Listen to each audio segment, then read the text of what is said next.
Hola, de nuevo estamos conectados y gracias por los que nos están viendo, gracias de verdad. Y queremos seguir adelante hablando de la palabra de Dios. Esta tarde cuando estaba escudriñando la palabra me tocó bastante lo que está declarándonos Pablo en la epístola de Gálatas capítulo 6 versículo 14. En ella él nos muestra y nos dice en qué él se gloría. Sepamos que Pablo era una persona erudita de la palabra, fue unos estudios, dice, a los pies de Gamaliel, un sabedor, un sabio de la palabra de la ley.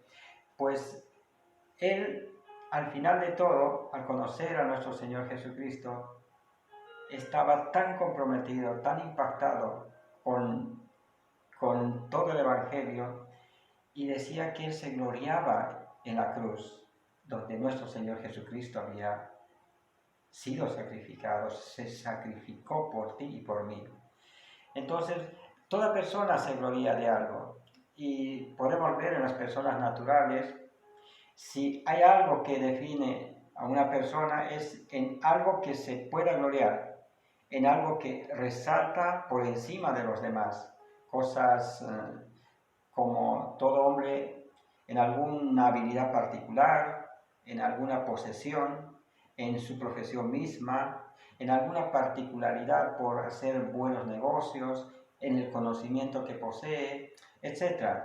Sí, el hombre natural se gloria en estas y muchas cosas más.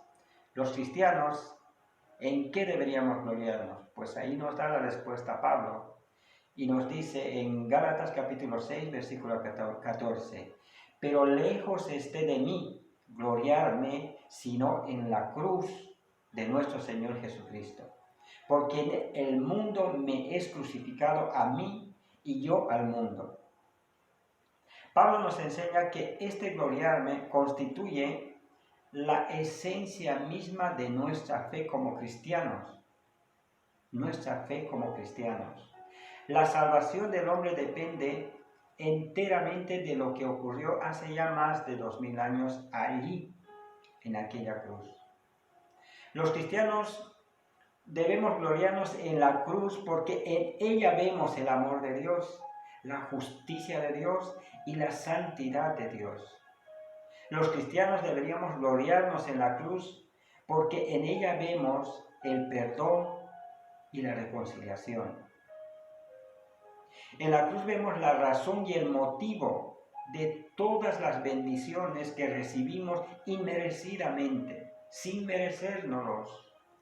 Nos gloriamos en la cruz porque en ella tenemos asegurada, como dice en Primera de Pedro, capítulo 1, versículo 4, una herencia incorruptible, incontaminada e inmarcesible, reservada en los cielos para nosotros.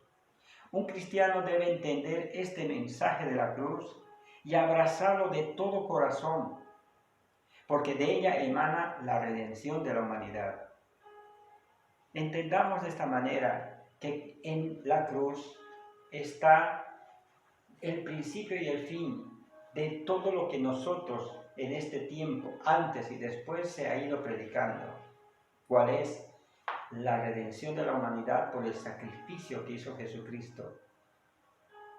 Debemos entender de que no hay otra cosa que se pueda añadir, porque ahí está el todo con ese sacrificio de nuestro Señor Jesucristo allí en la cruz.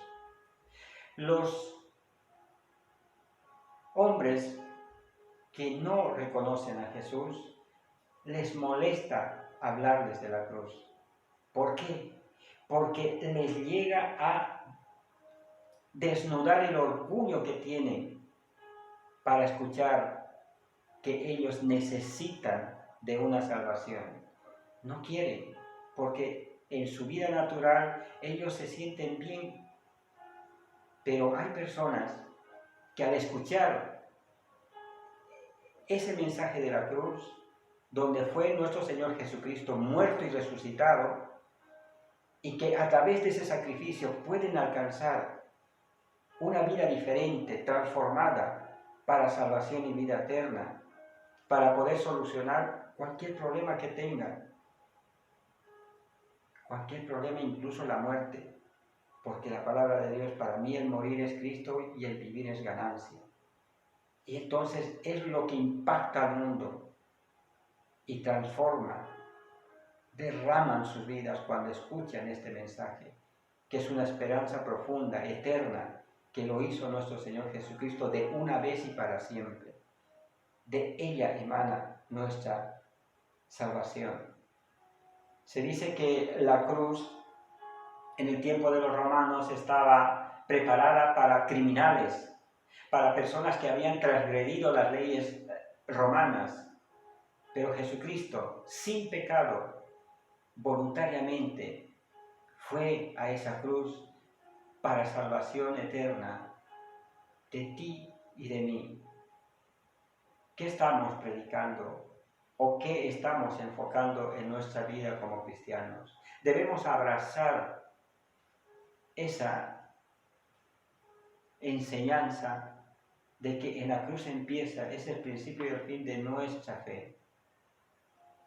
Y debemos entender de que a través de ello nosotros tenemos esa esperanza que nos llegará a transformar y nos dará a decir, como está en el mismo libro de Gálatas, capítulo 2, versículo 20. Lo buscamos y dice la palabra de Dios: con Cristo estoy juntamente crucificado, y ya no vivo yo, mas Cristo vive en mí. Y lo que ahora vivo en la carne lo vivo en la fe del Hijo de Dios, el cual me amó y se entregó a sí mismo por mí. Amigos, entendamos de que nuestro mensaje es simplemente de dar a conocer lo que Él nos mandó a decir, ir y predicar el Evangelio de salvación, que empezó cuando hubo ese concilio allá en la eternidad de decir, no podemos permitir que la humanidad pueda estar predestinada a la muerte, pero tampoco podían aceptar el pecado. Y fue Jesucristo que vino a la tierra, se hizo hombre y vino a salvar al mundo. Esta debe ser nuestra fe, agarrarnos de esto y seguir día tras día para poder ir hasta el día final al encuentro de nuestro Señor Jesucristo. Que Dios les bendiga.